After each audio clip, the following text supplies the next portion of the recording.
aceite ou não da alteração. Desculpa.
Menino veio hoje até.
Estou às vezes dentro em parafuso. Oi? Foi? Mas ele.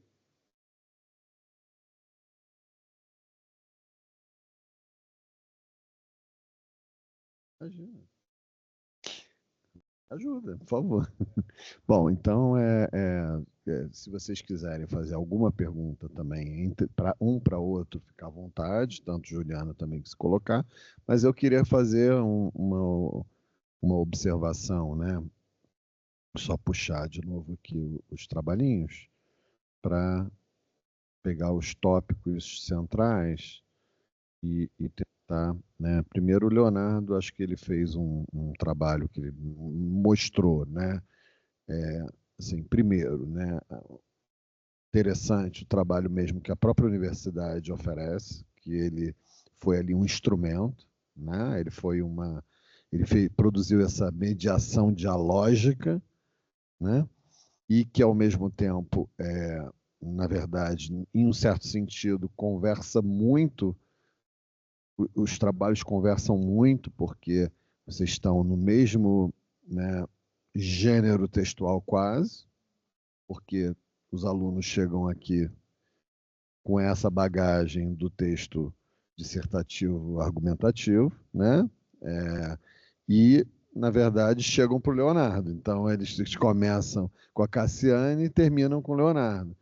E eu não sei, claro, talvez não seja o objeto ficar fazendo um juízo para se eles chegam muito melhores de como eles saíram. Até talvez Leonardo tenha um pouco essa visão hoje, porque ele leciona lá e ele conversou aqui, né?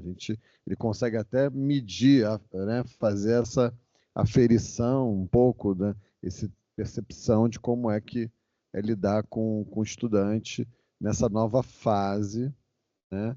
Mas que eu acho mais incrível, né? Interessante talvez da apresentação do Leonardo foi de como ele conseguiu mostrar em pequenas sequências de texto, né, esse trabalho de revisão, né, porque esse trabalho de revisão é um trabalho que é sistema, tem uma forma, tem um método, né, e eu queria saber isso de você. Como é que você, sabe, como foi esse método, ou seja, como você aplicou conhecimentos, tá? Eventualmente da tua graduação, mas também se você teve o suporte institucional para isso, ou se você teve que criar essa metodologia dialógica, dessa mediação, para você encontrar um resultado. E que resultado você acha? Tá? Minha pergunta também vai no sentido também, primeiro, é o método, né? Como é que você construiu, ou se já existia o método pronto.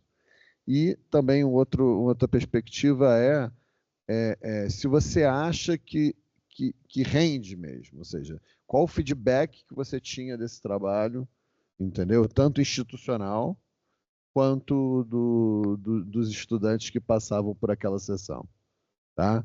Que eu acho que muitas vezes a gente sabe que esses trabalhos eles são de acolhimento mesmo, que passam um pouco por uma perspectiva que tem um pouco a ver com o que você falou da sociolinguística, né?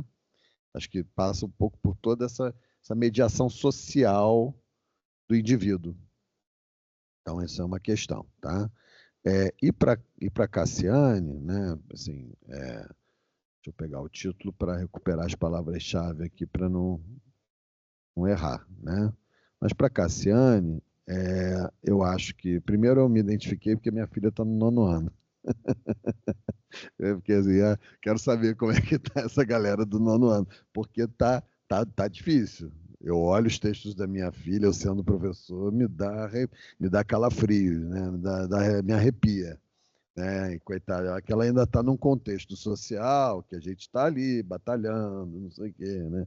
Então, eu acho que é muito, né? Primeiro é louvar o trabalho do professor sempre, da professora, do professor, né? Porque isso é fundamental, ainda mais nessa área de linguagem, né? Que a gente está tão assodado, né? Eu acho que essa questão quando a gente vai num fórum de revisão, a gente sempre pensa um pouco nesse assodamento, né?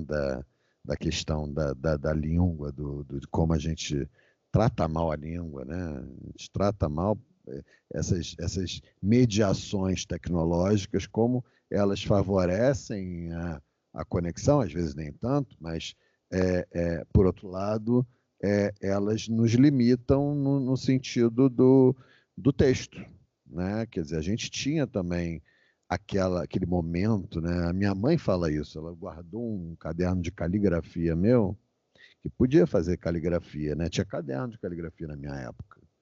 Sou de 79, então tinha caderno de caligrafia quando eu entrei no CA. Hoje em dia não pode, né? Então tem determinadas coisas que estão, mas a gente sabia, no CA, a gente sabia pontuar, a gente sabia, aprendia a colocar vírgula, a gente sabia ser cedilha e tio, né? Então, coisas que foram sendo abortadas, né? Então, dado esse contexto maior do que essa questão, entendo, né, da questão que também é bem interessante, como, na verdade, a dificuldade de escrever, quando você fala interferências da oralidade num texto dissertativo argumentativo, está dizendo, olha, eles querem tudo menos, sabe, dificuldade cultural, né, assim, de formação geral, que impede chegar num ano que já deveria começar a trabalhar um gênero de uma forma mais, né, forte, e você tem que ali ainda, como você disse ali, né, dizer, olha, gente, ó, isso não, isso não, isso não. Né? O checklist é para você barrar, entre outras coisas, como você disse, as interferências da oralidade. Né? Então, entendendo que um tema que você fez parte da tua pesquisa, bullying, cyberbullying, claro, é um tema fundamental nos dias de hoje, entender, e interessante como você tentou ainda, né, conectar a uma relação com revisão, e tem muito a ver, porque quando você pensa o que fica, o que sai, né, de um texto, né, você ensina muitas pessoas por essa dinâmica do revisor. Né? Quando você sabe revisar, você aprende a escrever. Né? Porque a revisão é você impedir o fracasso daquele texto. Né? Muito mais do que você escrever, é você impedir né? o erro, digamos assim, o erro em todos os sentidos. Seja ali do elemento que você destacou, da interferência da oralidade, seja de algo muito mais complexo que, enfim. Então, só para. Eu falei, e confesso que eu não cheguei a uma questão. Mas, porque talvez no dele, acho que por estar dentro da universidade o objeto, eu me identifiquei um pouco mais rápido. Esse universo, como você tentou até me explicar, e foi bonito, bacana, né? Ela ter tentado ali dialogar sabendo que eu não sou da área, mas eu queria que dentro dessa lógica de revisão você pudesse tentar contextualizar em cima dessa, num diálogo comigo, se você puder falar um pouquinho sobre essa ideia de como é que você aplica isso, né? E como você lida com esses fenômenos atuais, sejam dos temas a serem aplicados na redação, seja como a revisão, você olha para esse processo junto aos alunos, ou se é difícil, entendeu? Discutir revisão com alunos numa aula de redação. Acho que foi isso. Obrigado. Obrigado, professor. Obrigado pelas perguntas. Em relação ao método que eu aplicava, é uma questão que a gente verifica muito, né, no curso de letras, principalmente nessas disciplinas de revisão textual, em disciplinas que tratam ali, né, da questão aquisição de língua, comunicação. A gente fala muito sobre a ideia de que um texto bom é um texto que comunica ao máximo de pessoas possível. Então, o método que eu adotava, né, ou a partir desses aprendizados, eu me colocava no papel de leitor, de um leitor médio, né? Então, de uma pessoa que não tem conhecimentos avançados sobre aquele assunto, e eu via o texto de uma forma, está fazendo sentido isso que foi colocado para mim? As conexões que estão sendo feitas, elas realmente são ligações fáticas ou elas são palavras jogadas ali porque eu estou no contexto acadêmico, então eu preciso usar essas palavras difíceis e eu acabo não tendo informatividade no meu texto, né? Então, né, no caso dos trabalhos que foram analisados aqui, das estudantes de letras, eu até compreendia um pouco mais, né, porque da minha área, mas eu fiz revisões das diversas engenharias, eu fiz revisões de trabalhos de mestrado e doutorado em engenharia de produção. Eu lembro de um trabalho específico que era sobre o encaixe da peça não metálica na peça metálica numa linha de produção de carros. Então, assim, assunto, não entendia completamente nada. Mas a minha ideia era, se eu ler esse texto, né, claro, tenho as limitações de conhecimentos, mas se eu ler esse texto, eu consigo ao menos entender a lógica, ele está me levando para uma compreensão daquilo, ainda que eu não tenha essa base teórica, então tá tudo certo, né?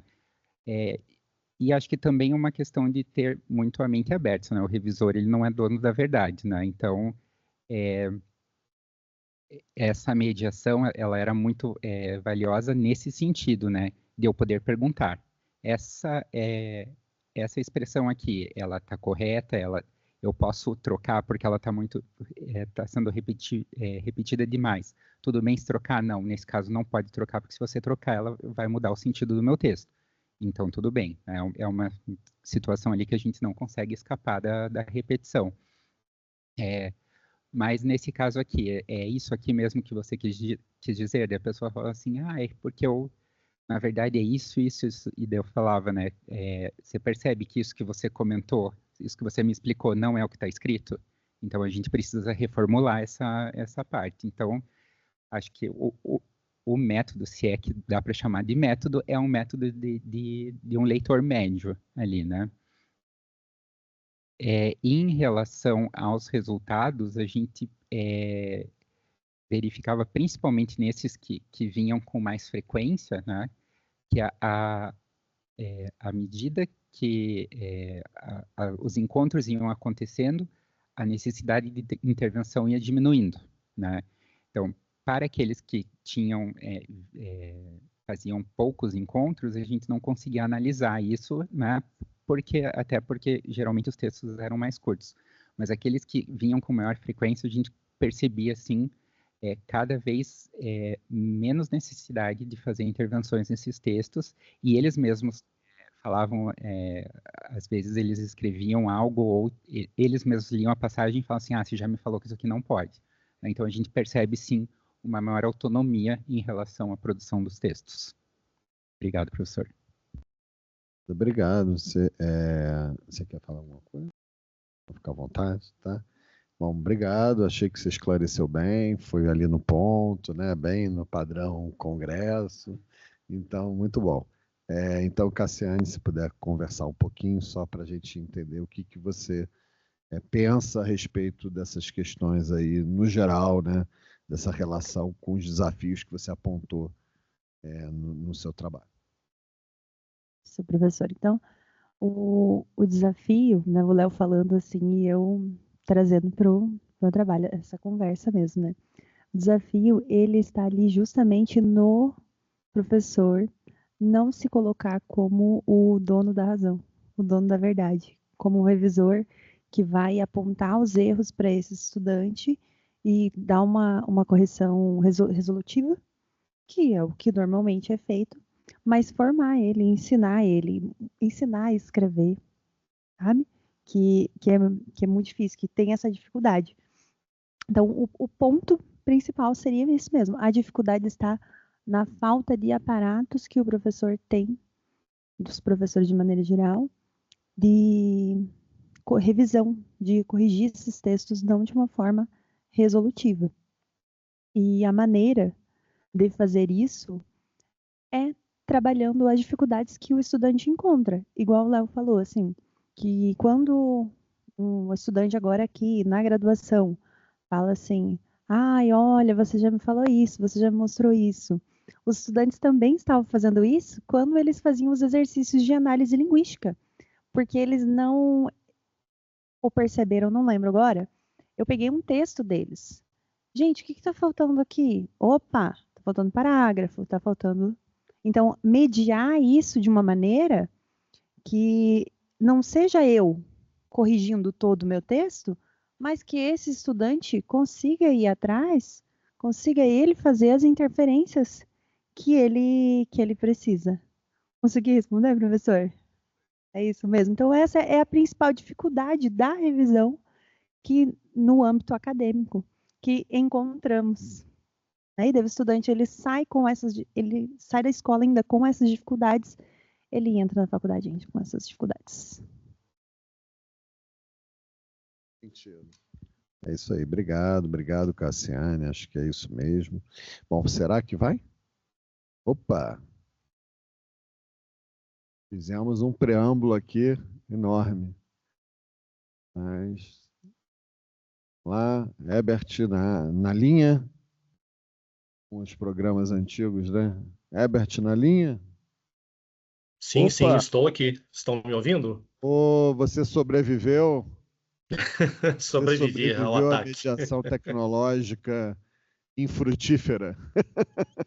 Mas vamos lá. Isso, mas Você acontece, desculpa, né? A gente sabe peço disso. desculpas aí, essas coisas podem acontecer e que bom que a gente está aí com você.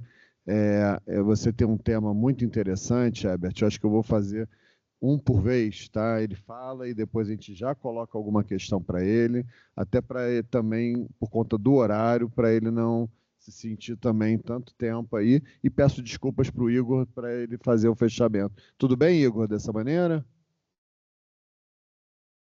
Oi, tudo bem, sim. Tudo bem? Pode ser assim? Posso fechar com o Herbert e você fecha a conversa no final? Sim, sim. Tá, obrigado, hein? Então vamos lá. Herbert, a bola está contigo. É a especificidade da revisão de questões de concursos públicos. Interessante. Você trabalha com Beleza. concurso público? Na verdade, eu sou professor de português, linguística e metodologia Aham. científica, né? Mas presto serviços de revisão textual, acompanhamento, né, de processos seletivos e, e, e frente a esse desafio, né, veio a ideia de compartilhar um pouco aí das angústias Muito aqui com bom. vocês. Então já estamos ouvindo. Fica à vontade. Tá Obrigado. ok. Pode compartilhar o material aqui, né? Pode, obrigado.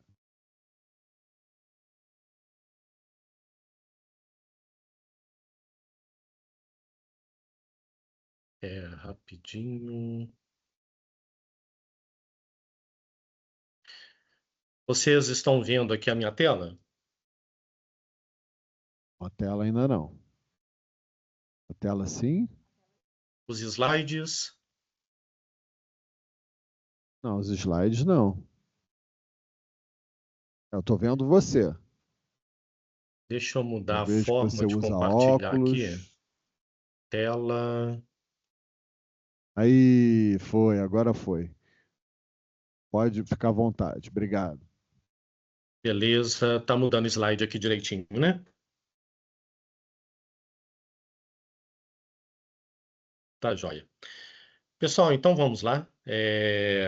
Meu nome é Herbert, né? E quero falar aqui hoje a respeito da especificidade da revisão de questões de concursos públicos, né? Pegando aí alguns desafios e perspectivas. Bem, a revisão de questões de concursos públicos situa-se numa interface que abarca elementos de vários campos. Eu estou citando três aqui como exemplos, né? É o campo da revisão acadêmica, quando a gente pega, por exemplo, a normatização da metodologia científica, aspectos de linguagem de revisão acadêmica propriamente, né?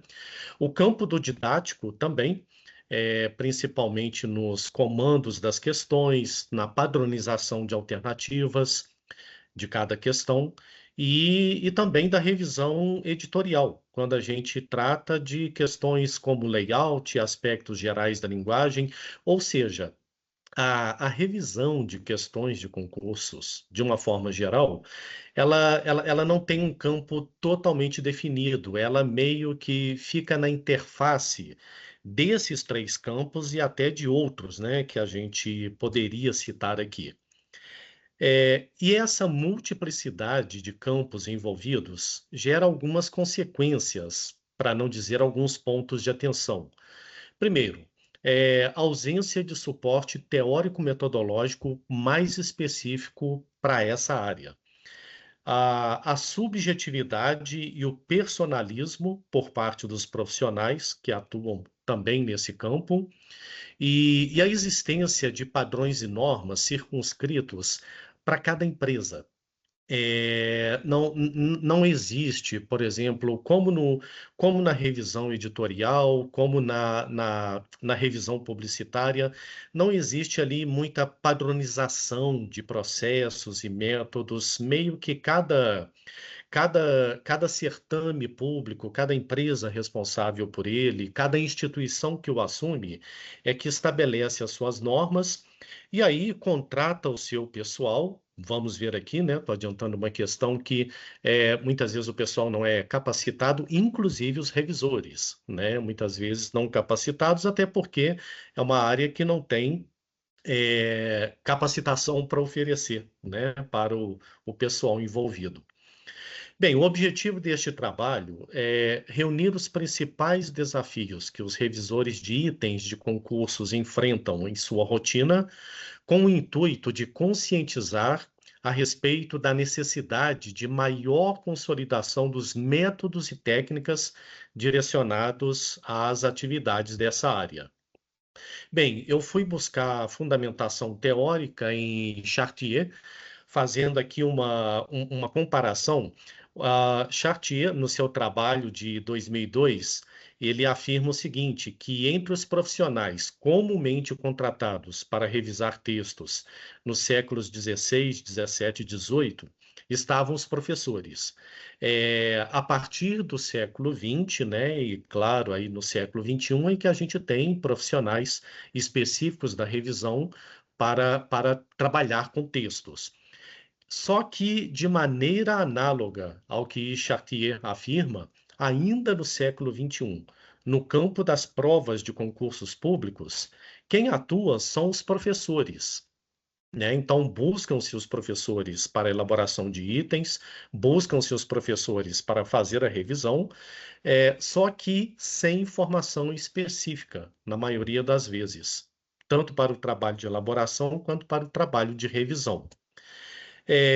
Nesse trabalho especificamente, qual foi a metodologia utilizada? Eu centrei num corpus específico de questões de concursos públicos realizados entre 2022 e 2026. É um corpus bastante extenso, que passaram pelo trabalho do revisor de texto, né? E eu fiz o levantamento dos aspectos de maior necessidade de intervenção do revisor nesse corpus, agrupando as fragilidades textuais mais recorrentes. Por que a escolha dessa metodologia? Olha, sabendo as fragilidades dos textos, sabendo e agrupando e categorizando essas fragilidades, acredito que estejamos mais preparados para conhecer o nosso campo de atuação e para saber também em que aspectos as capacitações devem ser ministradas, né? Porque também não adianta a gente falar que elaboradores e revisores de itens de concursos públicos não são capacitados se a gente não souber exatamente onde que estão ali os maiores pontos de fragilidade, tá? Como resultado, foram identificados 12 aspectos de textualidade com fragilidades mais evidentes que necessitam da atuação do revisor, organizados em 3 grandes grupos, que seriam dos aspectos linguísticos, os aspectos estéticos e os aspectos ideológicos. Bem, dentro do campo dos aspectos linguísticos, só para esclarecer para vocês, gente, aqui é um resumo de um trabalho que eu estou fazendo, né, que eu pretendo lançar mais à frente na forma de uma publicação. E, evidentemente, nessa publicação eu detalho esses aspectos, eu coloco exemplos, faço algumas intervenções, né, utilizando o máximo possível aí, né? Claro, das teorias linguísticas e também de aspectos práticos de revisão textual, que a gente vai vendo que são necessários de serem utilizados aqui nessa área. Bem, os aspectos linguísticos são os mais sofríveis, digamos assim, e já é esperado, né? Principalmente porque normalmente são professores de várias áreas do conhecimento, das áreas tecnológicas, né, exatas, humanas, etc., etc., e que não têm a capacitação específica, né, para elaboração de itens de concursos. E os aspectos linguísticos são esses. Há problemas na variedade de tipos, gêneros e recursos textuais. Às vezes encontramos provas, por exemplo, pobres de recursos textuais, de tipos textuais, né? Que pudessem ser mais explorados no certame. A ocorrência da dupla negação, que é uma armadilha ali terrível, né? É uma armadilha terrível para o candidato do concurso e acaba sendo também uma armadilha para o próprio elaborador, né?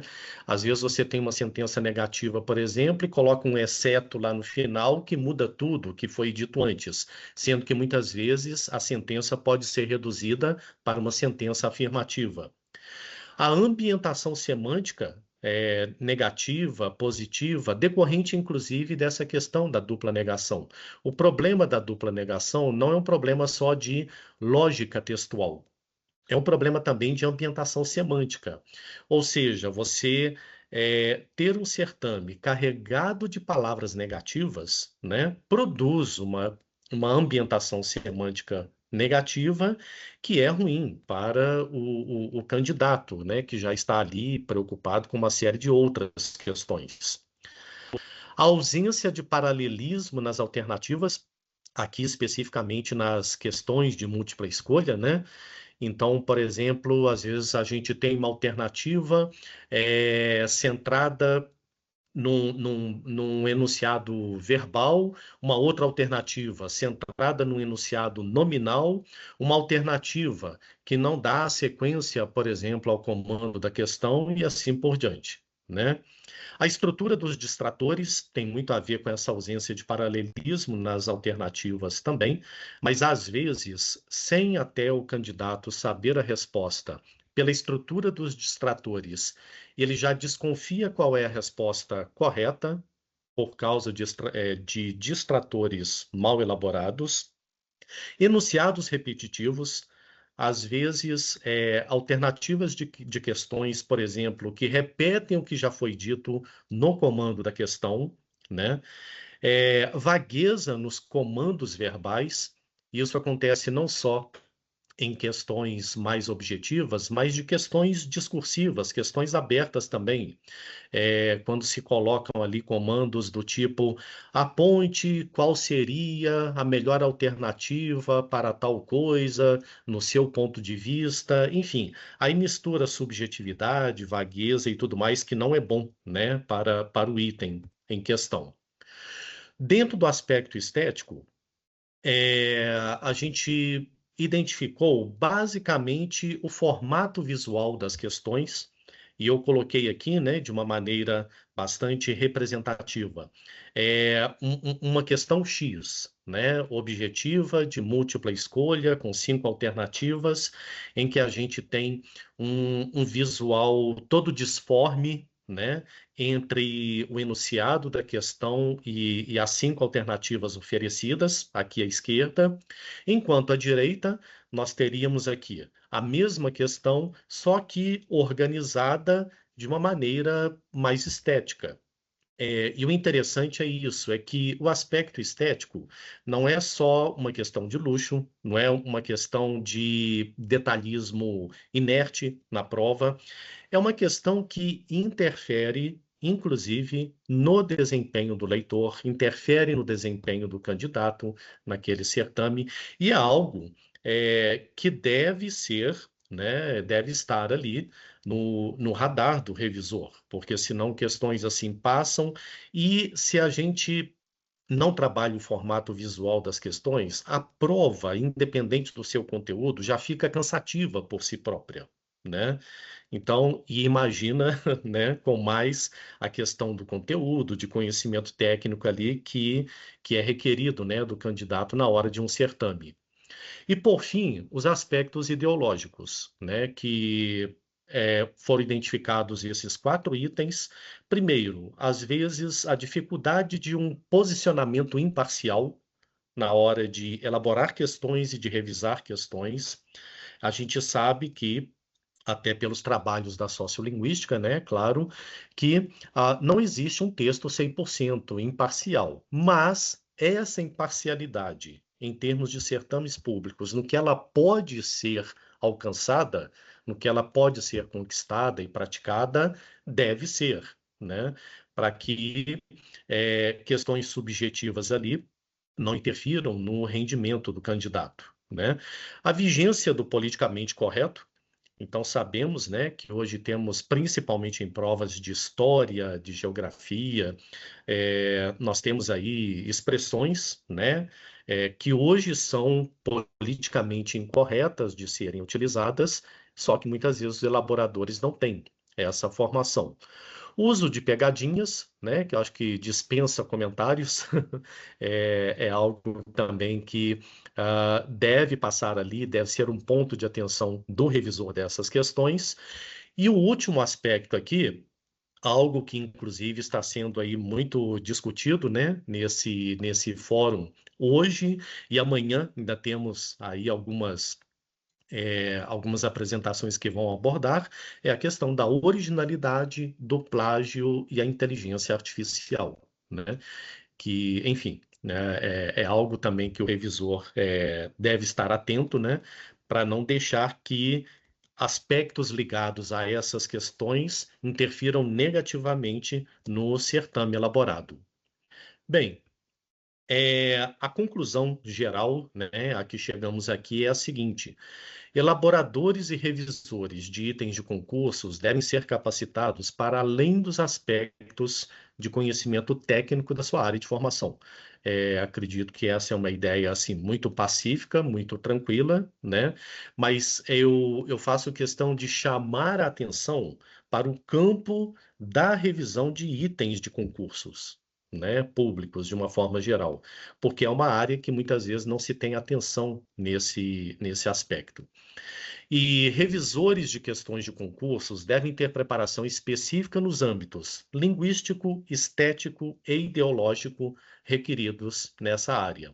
E o objetivo desse trabalho é justamente chamar a atenção para quais são os aspectos mais ocorrentes que necessitam de preparação do revisor, seja no âmbito linguístico, estético ou ideológico. Consequentemente, resolvendo-se esse tipo de problema, ou melhorando os aspectos, né, nesse campo, haverá maior garantia de qualidade nos certames públicos e aumentam-se as chances de se consolidar um suporte teórico-metodológico mais efetivo para a revisão textual nessa área. Aqui são as referências, né, que fiz durante essa apresentação. Muito obrigado. Quero dizer que é um prazer muito grande, né, participar desse evento que congrega aí grande parte aí de revisores do país, né? E esperamos, né, que essa apresentação aqui seja realmente só um ponto de partida para um trabalho mais efetivo que já está em mente aí da nossa parte. Ok, pessoal? Muito obrigado. E é isso. Herbert, muito obrigado mesmo pela sua apresentação, muito boa, por sinal. Você realmente é um professor que é bem didático, né? Acho que ficou bem a apresentação, ficou bem clara para a gente do tema. O tema é bem interessante porque é uma especificidade, né? O trabalho junto a concursos, certames públicos, né? E você, como um especialista, né? Quase que uma segunda, é uma especialização, né? Me parece, porque eu fiz, né? Eu preparei questões de concurso público lá no Rio de Janeiro, na minha área de comunicação, né? E sei bem o que é o trabalho, é um trabalho meticuloso, é um trabalho extremamente especializado, né? Para corrigir vários defeitos de fabricação das questões, né? Eu acho que isso é um trabalho incrível e mostra a forma técnica como vocês trabalham, é impressionante, que normalmente são profissionais super qualificados, né? Assim, extremo conhecimento da língua, e maior do que isso, acho que você falou, tangenciou essa questão no momento da sua fala, né? Que é você saber aplicar. Né? Assim, uma coisa é você ter o conhecimento de que tem um erro ali. Né? Agora, como é que eu vou aplicar aquele conhecimento àquela realidade específica, né? De um concurso público que tem toda uma dinâmica por trás, que tem aspectos, inclusive, a serem levados em conta de possíveis questões a posteriori, né? Quer dizer, que são as disputas, né, jurídicas que podem advir de falhas na execução da questão, na preparação da questão, né? E como você tem ali um trabalho também muito cuidadoso de provas, né, que eu acho que é muito interessante, que é um trabalho do revisor, né, que a gente sabe que a gente está cada vez menos, né, amparado por uma prova em papel, né? E isso é muito, não sei se não é muito o teu tópico na sua apresentação, mas você menciona ali, tangencia a questão estética, né, da apresentação gráfica, dos aspectos visuais, como você mencionou, e como isso, de certa forma, né, você está em Juiz de Fora, é isso? 32, né? É região de Juiz de Fora. É perto, é São João del Rei, no interior de São João Minas. del Rei, legal, São João, legal. Isso. Muito bom. Então, tem a Federal, né? Federal de São João del Rei. Isso. Então, queria que você, assim, difícil, não sei se alguém tem alguma questão para ele especificamente. Você quer? Eu vou, obrigado. Obrigado, querido. Então, eu vou deixar a Renata, que é da Poliedro, né, fazer uma questão para você, mas de cara eu diria o seguinte, o que você acha, eu vou fazer uma pergunta que acho que você é mais especialista que a gente, o que você acha que falta, por exemplo, tá, como processo para quem quer ser revisor fora do concurso público? Porque o concurso público é extremamente especializado, competente e processual, né? Existe um processo editorial extremamente minucioso. Eu fui na Fundação Sesgran Rio, né, no Rio de Janeiro, e eles são extremamente rigorosos, assim. Eu assisti o processo, né? De uma sala para outra, você tem um atendimento diferenciado ao professor, então tem todo né, que deve se repetir certamente no trabalho do Ebert.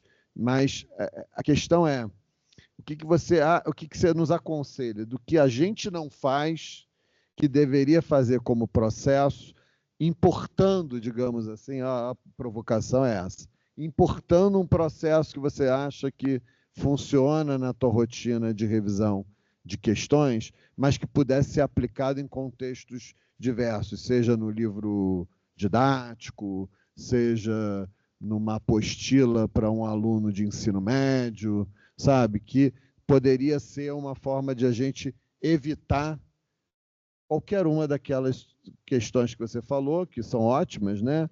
Dupla negação, falta de paralelismo, mas que também impacta, digamos assim, nas rotinas produtivas e da edição Brasil afora, nas diversas especialidades. Desculpa ter feito uma questão tão aberta, mas eu acho que você é um especialista. Eu queria que você tangenciasse alguma observação sobre isso.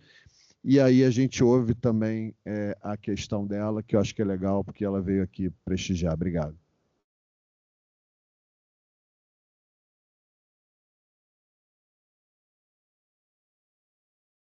Boa tarde, Ebert. Gostaria de parabenizá-lo em primeiro lugar pelo trabalho, pela apresentação e por ter submetido a este fórum esse tema. Eu trabalhei durante 10 anos como gerente da área de testes e medidas, mais conhecida como área de provas, de uma empresa organizadora de concursos públicos de São Paulo, de onde eu sou, né? Vim para cá para participar aqui do fórum, e eu sei, assim, exatamente o seu lugar de fala, né? O ponto de onde você parte. Foram 10 anos de um trabalho muito árduo para formar revisores e também para formar membros da banca examinadora, né? Então, para elaborar questões e também para revisar questões. Não é um processo fácil, até mesmo porque é uma área restrita, é uma área de muito sigilo, então a gente não podia nem falar com o que trabalhava, justamente para não ter assédio, né, para tomar todo o cuidado possível para não vazar gabarito. Hoje atuo como coordenadora de revisão no Poliedro, né, no Poliedro Educação, com materiais didáticos, então uma área assim diferente, mas continuo atuando como membro de banca examinadora, então eu sei exatamente assim como é difícil formar profissionais nesta área. Então, era mesmo para colocar esse ponto e entender, eu gostaria que você falasse um pouquinho, porque muito tem se ventilado sobre o uso de inteligência artificial para elaboração de questões. E também as pessoas vêm comentando, de uma forma mais contundente, que a própria inteligência artificial poderia revisar as questões elaboradas pela inteligência artificial. E aí eu gostaria que você falasse um pouco sobre esse assunto, o que você acha sobre isso. E obrigada novamente. Eu que agradeço, pessoal. Obrigado aí pelas provocações, né? Eu acho que são, de fato, muito interessantes, né? E há até pontos em comum, né? Nas duas colocações feitas aqui. Primeiro, eu imagino o seguinte, que o que precisa, né, para a gente superar desafios, para a gente consolidar, né, métodos e técnicas para um trabalho mais efetivo nessa área, aproximar academia e empresas. É a primeira, é o primeiro grande nó, o primeiro grande gargalo que eu vislumbro aí, porque nós temos, como está acontecendo, esse fórum, né, que é eminentemente acadêmico, digamos assim, mesmo que seja voltado para o mercado de trabalho, mas o que acontece? Na prática, as empresas responsáveis pelos certames, elas não acompanham tudo o que está acontecendo no meio acadêmico. Então, primeiro, eu sugiro, né, quer dizer, eu suponho que exista aí um gargalo e a sugestão seria diminuir esse espaço, né, entre o meio acadêmico e as empresas de uma forma geral, porque as empresas são muito particularizadoras, elas têm os seus objetivos, elas têm as suas equipes, elas têm as suas normas, e muitas vezes buscam-se profissionais que não estão propriamente inteirados de toda a discussão, né, que vai acontecendo, que acontece no meio acadêmico. E o que você mencionou, professora, acho que assim, é uma questão realmente muito importante para a área, que é a questão do sigilo, é a questão do fazer escondido, né, que é um trabalho do revisor dessa área, porque tem uma série de implicações práticas aí, a gente sabe, né?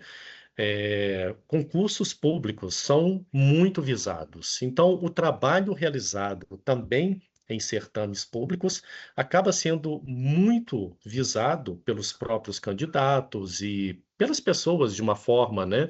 E entidades interessadas nos resultados desses certames. Então, é um muito grande. E agora, o que eu percebo, né, que precisa ser feito não só para revisão textual nessa área, mas para revisão textual como um todo, mas muito específico dessa área, é isso, seria uma capacitação ou uma preocupação numa, em estabelecer métodos e técnicas que possam ser contemplados por todos os profissionais envolvidos.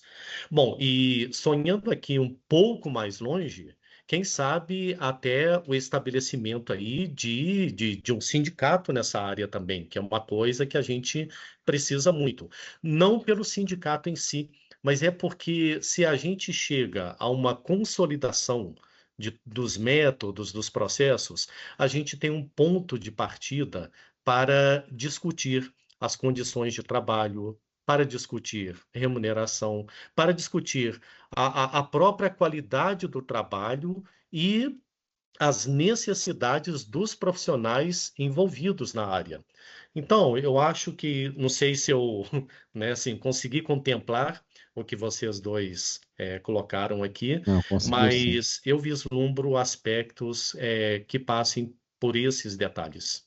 Tá bom. Herbert, olha, eu só até mencionei aqui baixinho, falei em alto e bom som, mas eu só mencionei que eu fiz questão porque eu não faço mais, porque é extremamente sigiloso mesmo e é ponto pacífico para você fazer, é você manter ali aquela descrição, né? Até para você entrar no prédio, entrar na sala do escritório, é extremamente tudo controlado. Tem que ser mesmo, né? Porque é visado, é isso que você falou. Mas, de um modo geral, te agradecer aí pela paciência, né? Agradecer a professora Karina também, que se dedicou aí, e a todos da PUC, daqui da PUC, pelo esforço, né? Porque as coisas, probleminhas acontecem e a gente foi dando o nosso jeito, tá? Então, Herbert, brigadão, tá?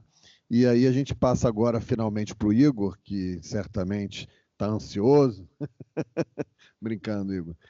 Fica à vontade, a gente vai puxar aqui só o seu assunto, né? Vamos lá. Para a gente manter o padrão aqui da abertura, né? Deixa eu só. Nosso Igor Oi, boa vai tarde. fazer um tema a intervenção do revisor no emprego dos pronomes demonstrativos. Olha, esse tema é muito interessante, Igor. Eu adoro, e tem tanta gente que não sabe, né, trabalhar com a diferença entre este e esse, né? Este é o próprio, esse é aquele, mas não vou roubar teu tema não, nem ficar mostrando que eu sei um pouquinho disso. Você sabe mais, então fala o que você acha importante nessa temática, por favor. Obrigado. Boa tarde. Vocês me ouvem? Me ouvem bem? Sim, Agora vocês veem a apresentação ou não? sim. Ah, tá. É porque eu não consigo vê-los enquanto eu apresento. Não se Então, preocupa, estamos te ouvindo e vendo. tá certo. Bom, deixa eu me apresentar rapidamente, né? Porque o tempo é curto. Eu sou mestre em estudos linguísticos pela UFMG, sou nascida em Belo Horizonte, mas hoje a revisão me trouxe para Teresina, eu moro no Piauí. Passei no concurso e vim para cá. E o trabalho que eu vou apresentar hoje foi o meu trabalho de conclusão de curso da especialização que eu fiz em revisão de texto pela PUC Minas. E eu comecei o curso de letras pensando que trabalha com tradução, mas acabei indo para letras português, com ênfase em edição, que é o que a UFMG oferecia na época. Então, diferentemente da apresentação que eu fiz para a banca lá na época, porque esse trabalho é de 2014, pra vocês terem ideia, então, tem um tempo longo, né? Eu fiz a especialização em 2013, então aí são 13 anos, já até faria a pesquisa de outro modo, talvez de modo mais reflexivo, e é o que eu quero trazer aqui, trazer esse tom mais reflexivo mesmo. Então, a intervenção do revisor no emprego dos pronomes demonstrativos este e esse, hoje, pensando em reciclagem, eu já colocaria talvez o título para a revisão, a atuação de profissionais da revisão no emprego dos pronomes, por uma questão de gênero, mas a época foi assim que eu apresentei. Bom, eu quero começar fazendo uma pergunta, né, perguntando se você revisaria este trecho. É o seguinte, eu trouxe vários trechos porque o meu corpus é voltado para trechos de contos e reportagens, então é interessante, né, que a gente trabalhe o texto com o texto. Então, é o seguinte, ó, esta é a conclusão da primeira pesquisa nacional que mede o índice de letramento científico do brasileiro. Aqui eu tenho um trecho muito curto e, como leitor, eu me pergunto, esta o quê? Aí você pode me responder, né? A conclusão. Mas qual a conclusão? Então, no texto, a gente não tem informação suficiente para que eu saiba, na verdade, neste período, eu não tenho informação suficiente para entender que tipo de pronome eu vou usar, porque eu preciso saber a quem eu vou referenciar, ou ao que eu vou referenciar, né? Porque o pronome demonstrativo ele tem essa característica de precisar de um referente. Eu vou mostrar mais adiante, né? Mas no parágrafo dessa frase, já havia uma questão que me mostrava se eu teria que usar o esta ou o essa, porque eu estou usando a variação, né? Então pode ter esse, este, esta, essa, neste, nesta, nesse, nessa, tá? Então, a partir dessa pergunta, né? Eu pensei em como eu poderia também aplicar os meus objetivos da pesquisa, e aí eu trouxe aqui dois que são objetivos específicos, que é verificar se profissionais da revisão atentam às restrições gramaticais normativas da língua portuguesa com relação aos pronomes, e também refletir sobre o comportamento revisional frente a essas dimensões deíticas e discursivas dos demonstrativos. Vou dizer agora, vou explicar o que é o deítico, o que é o discurso, né, para tentar ser o mais claro possível. Eu fiz um breve roteiro aqui, mas talvez eu nem siga 100%, mas é para me orientar em relação à apresentação, que é a introdução, fundamentos teóricos, o mapa conceitual, metodologia, exemplos do corpus, do meu próprio trabalho, e resultados. Aí eu também trouxe exemplos da gramática, resultados e as conclusões possíveis, né? Assim, as reflexões possíveis. O problema principal que eu percebo em relação, eu já antecipando um pouco, né, mas como eu estou tentando só jogar uma conversa, aqui, né, um diálogo, abrir um diálogo, eu percebo, como linguista, que frequentemente, principalmente, o Brasil é muito grande, né, mas em Belo Horizonte a gente usa o esse para quase tudo. Então, na fala, na língua falada, a gente tem uma diferença de suporte, né? O suporte da oralidade ele é diferente do suporte escrito, que exige um grau de formalidade maior. E aí que a gente se perde, né? Mas eu vou usar este ou esse. Como que eu posso fazer um texto fazer sentido, produzir sentido dentro do texto, né? Porque uma incorreção dessa, um desvio gramatical, pode influenciar a semântica, que é o sentido que o texto, né, pelo qual ele é produzido. Então, a fala, ela tende a neutralizar essas distinções que a escrita procura preservar, porque a escrita tem esse caráter conservador, principalmente para o assunto que eu trouxe, gramatical, né? Esse trabalho, ele vem muito nesse quesito, né? Sobre a intervenção gramatical mesmo, que eu gostaria que o revisor, que eu esperei que o revisor ou a revisora tivesse em relação aos trechos do corpus. Então, pensando que os profissionais da revisão também podem ser influenciados por essa neutralização da fala, foi que eu me motivei a escrever sobre isso, né? E trazendo a questão principal, e uma questão também para ser pensada, que é em que medida a língua falada influencia essas decisões, né? Tanto na dimensão deítica quanto discursiva. Eu tenho a fundamentação teórica, ela é bem de cunho gramatical, né? Bechara, o Banho, Rocha e Lima, e o Henks, que ele vai tratar sobre a questão da língua como prática social. O que seria uma língua como prática social, né? Ele estabelece uma relação entre cultura, sociedade, e a partir de Bakhtin, né, que aí da comunicação entende, né, que vai trazer as questões de meios de comunicação, né, de enunciador e interlocutor. Então, a fundamentação teórica basicamente em relação a esses gramáticos e também ao Henks, que vai tratar da questão do discurso, que é muito importante para fazer a avaliação do tema. Nossa, tá um barulho aqui que eu estou no meu prédio, gente. Eu tenho um mapa conceitual, que é o que eu analisei, né? Então, eu tenho 4 aspectos principais em relação ao uso dos pronomes demonstrativos deste esse. 2 aspectos de deixis, que é a questão do espaço e do tempo. A questão do espaço é a proximidade física propriamente dita, né? E a questão temporal, ela vai trazer o presente ou o passado. E aí esse presente ele pode estar longe, o passado pode estar mais longe ainda, e aí eu posso alterar a aplicação desses pronomes, né? Se eu for dizer, né? Se eu estiver falando sobre o século XV, por exemplo, eu vou dizer naquele tempo. Então aí ainda é mais longe do que o tempo presente. E um passado que seria no último ano, por exemplo. E também os outros dois elementos que têm muito a ver com o discurso e o texto, né, propriamente dito, que é a catáfora, que vai antecipar uma informação, então meu referente ele vai estar depois do pronome demonstrativo, e a anáfora que vai retomar, ou seja, ela vai resgatar aquela informação que foi dita anteriormente, né, pelo uso do pronome. Aí aqui tem um resuminho do este em relação à pessoa, este, esta, isto para a primeira pessoa, né? Aqui pode ser o falante ou o próprio enunciador, mas há uma questão mais ampla quando eu falo enunciador, né? E que seria um eu, e aí o espaço ele tem a ver com o quê? Que é essa questão da deixis aqui espacial, que é a proximidade física, que é próximo de quem fala, o tempo, que é o momento presente e atual, como eu disse, aqui também é uma questão de deixis, presente e passado, e no discurso, o recurso catafórico, que vai antecipar, e em relação a esse, o essa, o isso, segunda pessoa de interlocutor, tu, o tu, né, que vai estar próximo do interlocutor, uma questão especial, uma questão temporal de passado ou afastado do presente, desde que não seja muito afastado, e o discurso anafórico, que retoma o que já foi dito. Eu preciso fazer essa explicação breve para que eu consiga aplicar aqui. Tá ótimo.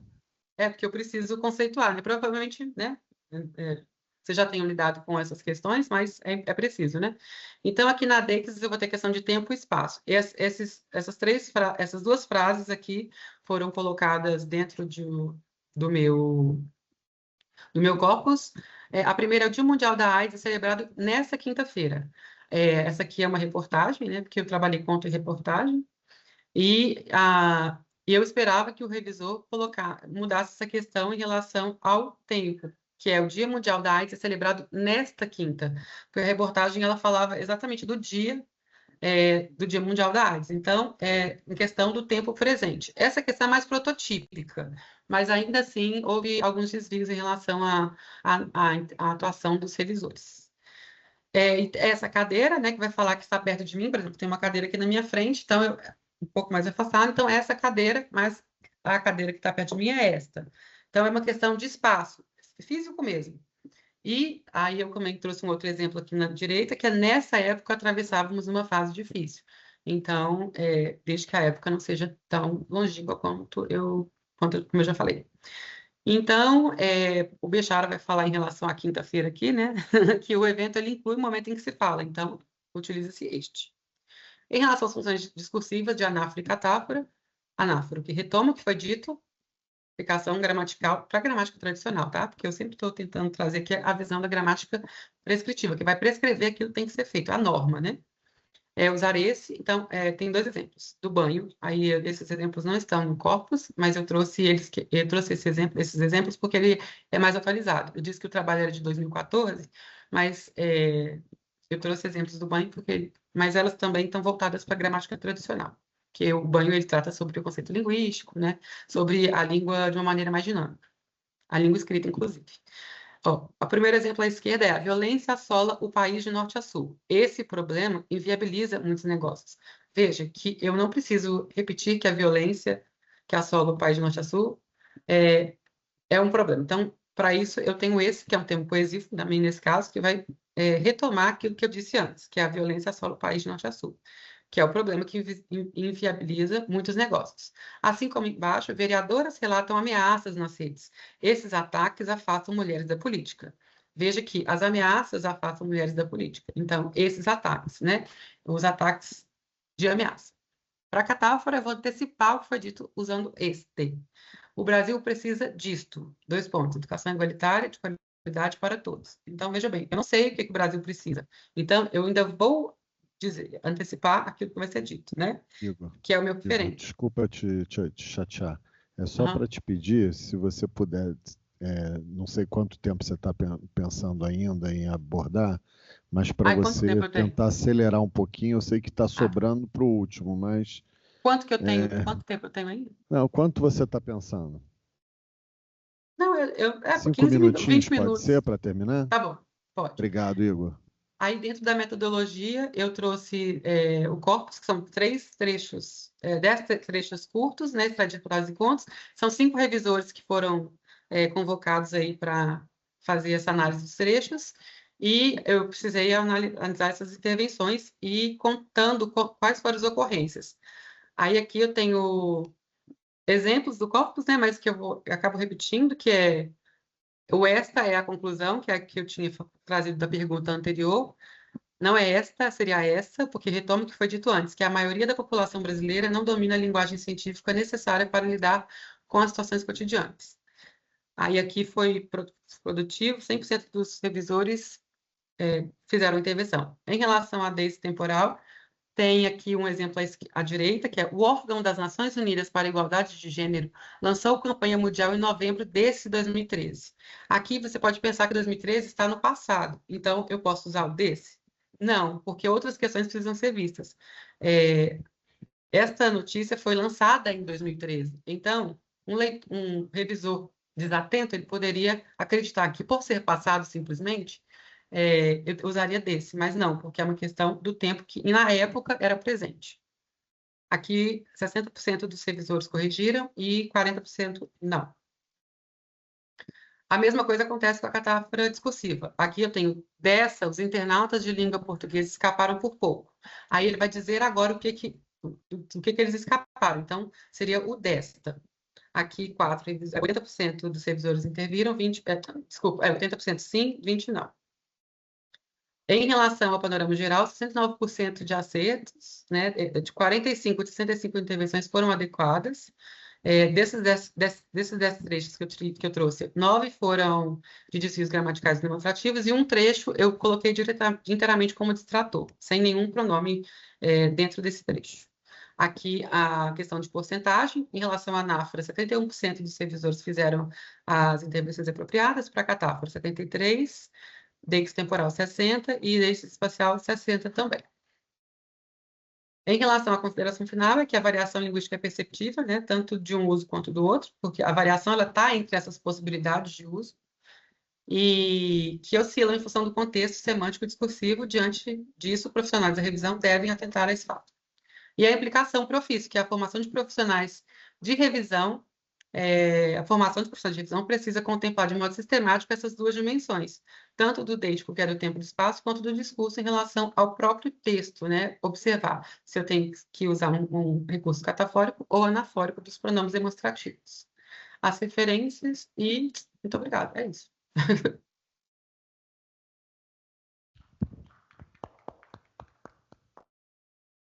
Acho que eu passei do tempo, né? Eu nem percebi. Você ouviu as Oi? palmas, né? Você ouviu as palmas? Obrigada, gente. Ah, muito não, obrigada. não é. Não precisa agradecer, é só para saber se estava ouvindo. Imagina. Não, primeiro te agradecer, Igor, e você e ao Ebert, por todo o cuidado que vocês tiveram com todo o atraso que teve. E a gente sabe que já agradeci, né, aqui a todo o esforço de a gente ter resolvido, né, o que dobrou o tempo da nossa sessão. Então, é por isso mesmo que eu te pedi essa atenção dos 5 minutos. Em relação ao seu trabalho, primeiro, parabenizar, né, pela tua forma de abordar um tema tão, digamos assim, perene, né, digamos, na questão da revisão textual, né, que é o uso de demonstrativos, né, assim, como fazer essa variação do este com esse, né, fazer esta variação ou essa variação? Esta, né? Eu estou antecipando, né? Tá vendo? Eu já ia falar errado. Não, é porque também está no tempo presente, né? Então, fazer essa avaliação. Isso, obrigado. Tem a ver mais com o Então, tempo, fazer esta variação, né? Enquanto isso, este é um problema perene. Este é um problema, que é o problema atual. Isso, tá vendo? Quer dizer, este tipo de abordagem, a gente costuma usar o esse no coloquialismo, né? Na forma coloquial, na forma usual da fala. Mas a gente entendeu que já é a catáfora, né? A catáfora, a análise discursiva, vai ser uso este. Mas você pode usar este também para tempo presente. Então, é por isso que eu te agradeço, porque você está dando aula para a gente, né? E é sim, né? Eu acho que tem questões que, Vocês me desculpem, eu trabalho, não sou de letras, então esse é um ponto negativo da minha trajetória na área de revisão, mas eu sou um revisor, eu me considero revisor. E aí, dentro dessa perspectiva, eu acho que esse é um divisor de águas. Você ter desculpa o clichê, né, mas ele é um divisor de águas no sentido de quem está apto ou não a trabalhar, né, com revisão, é quem, por exemplo, se não teve essa formação, tem que correr atrás e não achar que sabe, né? A humildade do revisor é a arma do negócio. Então, essa questão aí não só do este-esse, mas, por exemplo, questões ainda mais que não se pode cometer erros, que é, por exemplo, o uso do porquê, né? O uso do porquê, para mim, é teste para ver se a pessoa tem alguma chance, porque se aplicar um porquê errado, tá fora, na minha opinião. Não, porque isso é regra, né? O este-esse ainda, né, é isso que está fazendo, merece artigos. Mas o Tá porquê, publicado, o viu? Tá porquê publicado pela não, PUC. não, Quem não quiser ler depende de completo. contexto, depende? O porquê depende de contexto? Não, né? Não, É regra ele é básica, né? textual, Tem ele é a regra textual. lá fixa, né? Sim, depende da É, frase. depende da Não do frase, contexto, mas né? Depende da não do frase. contexto linguístico.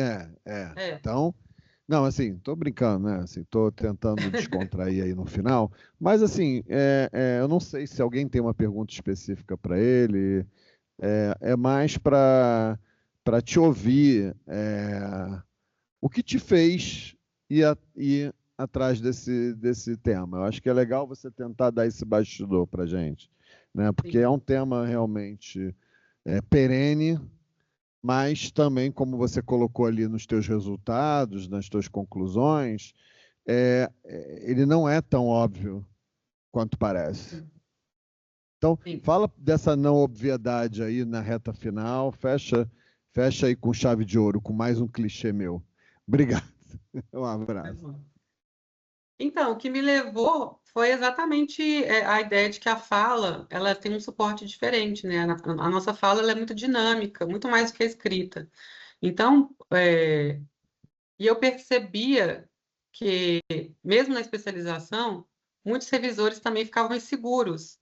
Tinha muita pergunta, foi assim, foi debatido muito assim essa questão dos pronomes dentro da especialização em relação à gramática. Então, eu percebi que tinha dado ali na própria aula um burburinho assim, né? As pessoas ficavam muito confusas. E foi o que me motivou mesmo a escrever. E também, como eu tinha revisores, né, em sala de aula, eu falei, então eu vou pegar esses revisores, os revisores que eu falei anteriormente, e, Entendi. e decidi fazer a pesquisa. E também porque não é Ah, muito óbvio. Muitas vezes, o próprio revisor, ele acha que porque vai ter dois pontos, que vai ser um este. Ah, tem um este antes, tem dois pontos, ele vai para uma ordem gramatical e não entende a semântica, porque eu posso usar esse, mesmo vindo dois pontos depois, desde que eu tenha dito alguma coisa anterior. Então, nem sempre o aposto ele vai vir como um aposto puro e simples, assim. Você entendi. pode estar explicando o que você falou antes. Muito Então, bacana, é muito muito por isso, legal. assim. Muito Dá obrigado. pano para manga, dá Tá, pano o para manga. Ebert está aí, não?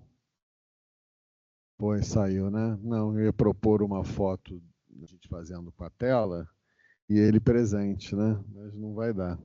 Mas aí a gente faz uma foto então com o Igor. Vamos fazer uma foto ali? O que vocês Vamos acham? A nisso. gente pode ir para uma tela daquela e fazer uma foto da sessão? Não, pode ser essa, óbvio, né, gente? Mas aí você acha que dá para. Você consegue fazer uma foto para gente? Obrigado. Vê se consegue colocar o Igor em primeiro plano, se possível. Você consegue fechar a sua apresentação, Igor, só para conseguir fazer com que a gente consiga, enfim, tá? Boa. Agora,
Ô, Igor, sucesso, tá? Aí em Teresina, tá bom? Um prazer te Obrigada. conhecer, tá bom?